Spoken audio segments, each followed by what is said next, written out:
adegan ya Kak, kita beberapa adegan kita lakukan. Yang paling saya suka itu ada beberapa adegan ya Kak.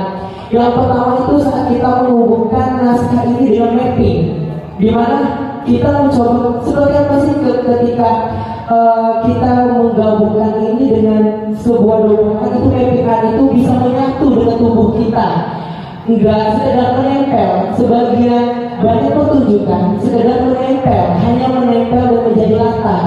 Seperti apa sih Kak kita menjadikan mapping ini bisa menyatu, membaur dengan tubuh kita di atas panggung nantinya. Kita coba, kita eksplor, itu bagian yang saya suka, dimana kita terinspirasi ya Kak. Banyak inspirasi kita mengeluarkan matahari dengan tangan itu, kita melambangkan bahwa kemarau mencekam seperti apa, tidak adanya hujan, kekeringan sawah, ladang, sungai. Itu kita eksplorasi beberapa kali ya di bagian itu. Kemudian di bagian kedua itu Kak, pas kita mengeksplor meja, itu awalnya tong sampah. Gimana caranya tong sampah yang kecil itu bisa kita bisa bersembunyi di sana. Kita bisa seperti dikejar boneka cicong itu mengejar kita. Gimana aku mengambil emosi, gimana sih aku seperti dikejar boneka, aku ketakutan. Itu sebenarnya melatih napas yang sangat luar biasa. Pop pop pop pop pop, dari atas turun bawah dikejar itu agak gimana ya, minta ibu sutradara kemana. Kemudian yang di bagian dia menjelaskan gimana kita Gen Z, yang adanya Gen Z itu biasanya aja mendengar kata-kata magis budaya yang kayak ini masuk akal sih, ini benar nggak sih? Tapi kan kita sebagai generasi muda, kita lah yang wajib melestarikan budaya. Jangan takut, kalau kayak gitu kuno, ketinggalan zaman. Apa sih? Kok masih percaya dengan hal-hal yang begitu gitu? Kok mau masih mengulik-ngulik tentang budaya? Sedangkan kan zaman sekarang tuh ya kita masih sering acuh dengan budaya. Enaknya tuh melihat orang TikTok aja, di live aja gitu, senang-senang aja. Tapi kita cuek akan budaya yang kita ada. Ibaratnya tuh masa kita tidak tahu identitas kita loh gitu. Budaya tuh mengidentitaskan kita sendiri gitu. Masa saya generasi muda ketika saya ditanya tentang budaya, saya tidak tahu budaya saya apa. Kemudian di bagian di ending di mana itu saya sama Kak Uyu pernah mengeksplor kain, gimana kain saya ini sekedar tidak nempel aja Kak. Gimana dia bisa di situ menjelaskan bahwa di ending itu dia bisa dimasuki oleh Ibu Nawita yang telah meninggal, kemudian dia dilanjutkan sebagai pundu berikutnya. Di situ gimana gerak ketika itu bisa memahami gimana kita memasukkan roh di dalam itu. Itu adalah bagian-bagian yang saya suka di dalam naskah ini. Karena untuk naskah itu banyak sekali yang pengen kita eksplor. Kita tidak harus terpaku dengan naskah gitu. Terima kasih banyak Kakak.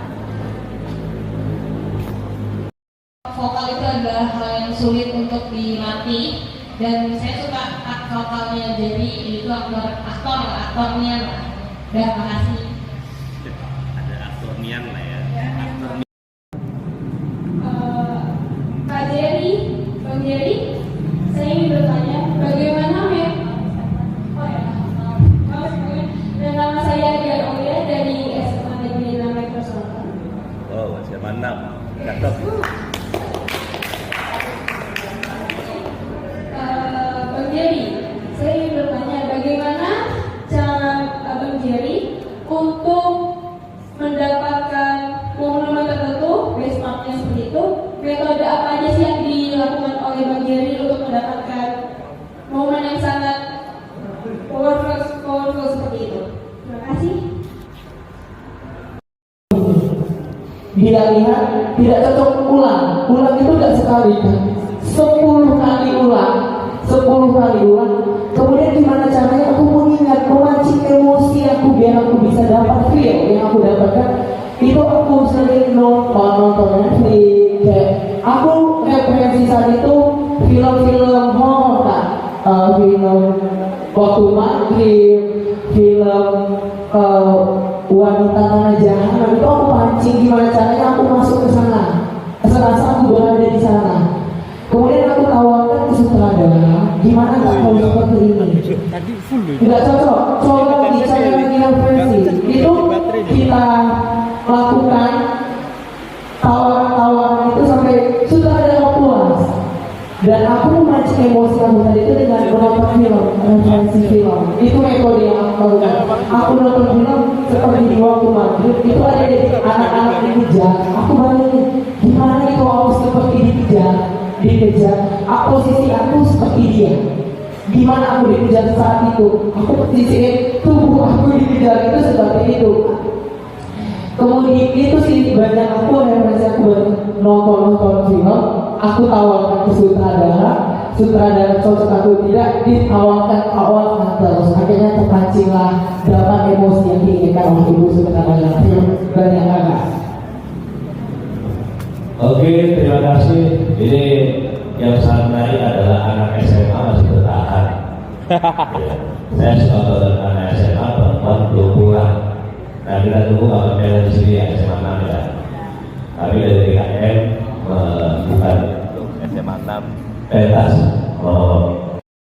Ucapan keren ya untuk Jerry dan sutradara Mbak Mungu, keren sekali menurut saya, apalagi momennya juga di awal tahun. Terima kasih sudah membuka jalan untuk pementasan selanjutnya. Dan tepat sekali ketika teater memang membuka jalan-jalan di Jati yang itu sekian yang lain.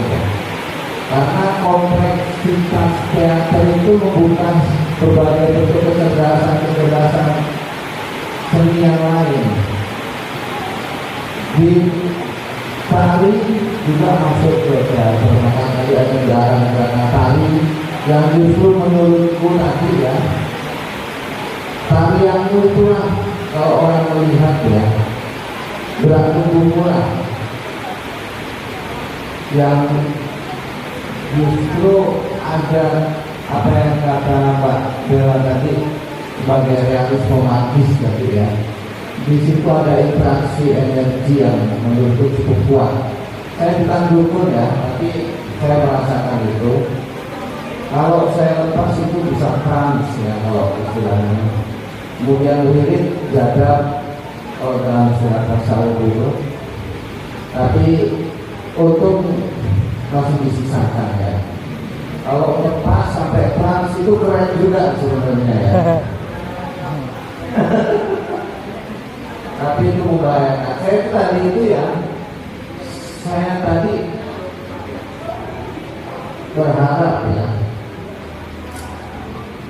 ketika kau tutup wajahmu dengan kain itu, menari dan lain sebagainya, kemudian endingnya itu kita kau membuka, tutupnya itu bukan dirimu di situ. Waduh, ngeri itu, keren itu. Tapi bahaya terus itu ya. Barangkali itu intinya keren. Terima kasih. Assalamualaikum warahmatullahi wabarakatuh.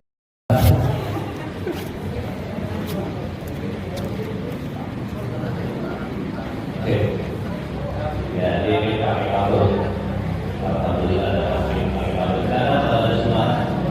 Assalamualaikum warahmatullahi wabarakatuh.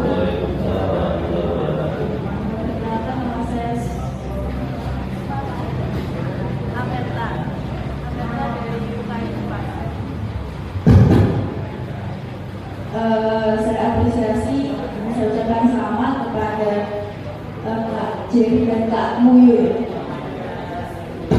pada wajar. Selamat atas terselenggaranya monolog Cicong. Luar biasa. Saya suka sih gimana di sini memadukan teknologi juga di sini. Terus dan pesan-pesannya yang itu pas untuk generasi muda gitu. Tapi kan mungkin tadi penontonnya kebanyakan dari anak muda juga. Dan tadi Ritual beneran ya kak, hujannya beneran turun. Berarti pesannya nyampe gitu, beneran ini, ritualnya beneran. Nggak pakai rumus sih. Pakai rumus nggak? Gimana? Pakai rumus matematika nggak? Sin, cos, tan kemarin. Pakai buku masih medis. Tapi mungkin ada pertanyaan dikit kak. Mau tahu kalau metodenya yang dari kakak itu untuk vokalnya. Tadi ada kan bagiannya jadi kayak nenek-nenek itu ya. Nah itu kalau ada yang dari kak Zen itu gimana cara latih vokalnya untuk yang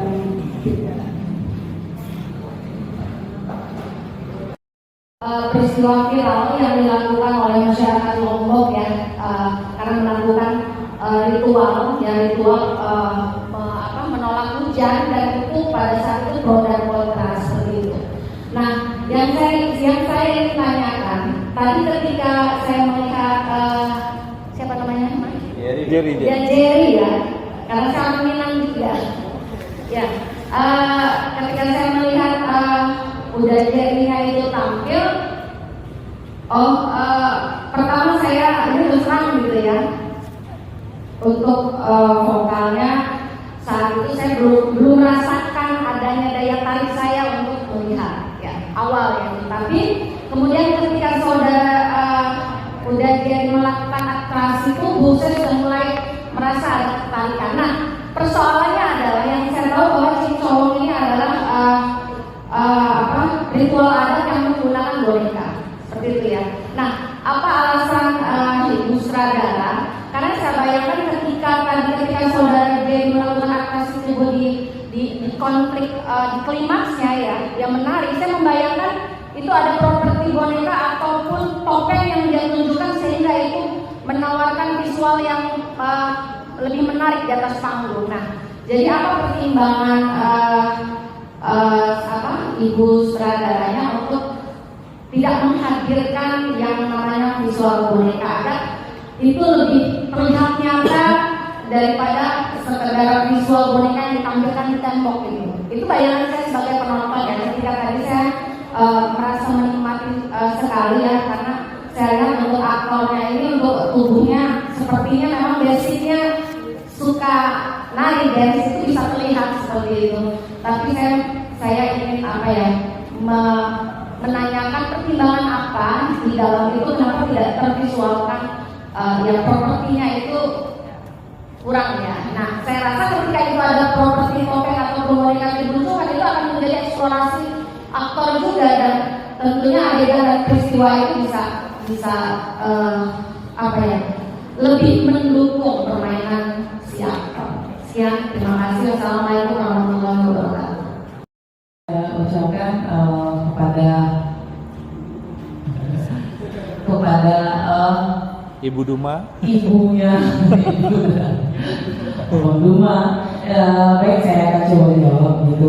Kenapa saya sebagai sutradara tidak menghadirkan boneka cincong di dalam karya monolog ini? Alasannya adalah sebenarnya saya mencoba mencari penawaran baru, maksudnya dalam artian seperti ini, tidak menghadirkan itu dalam bentuk nyata sekali gitu. Karena seperti yang kita ketahui sendiri, cincong itu sendiri adalah naskah itu adalah sebuah ritual tradisional yang memang notabene-nya berasal dari Jawa Barat, Kuningan, itu tepatnya di desa Lenggeh atau apa itu namanya, seperti itu ya. Nah, supaya tidak terlalu mencirikan bahwa itu dari sana, maka saya coba menghadirkan itu dengan bentuk simbolis yang saya ungkapkan itu dalam dengan menggunakan selendang untuk menghadirkan bonekanya tadi, supaya tidak terlalu kentara sudahnya seperti itu. Namanya aja udah cincong gitu lah, tambah lagi bonekanya orang sawah ya, sebenarnya seperti itu. Nah, jadi saya cukup menghadirkannya dengan multifungsi, menggunakan menghadirkan dan menghidupkan dari kainnya sendiri seperti itu, biar kainnya lebih bernyawa seperti itu. Makanya saya tidak menghadirkan dalam bentuk memang menghadirkan ini boneka ini, terus mukanya coret-coret sedikit, kan tidak juga serta merta harus seperti itu.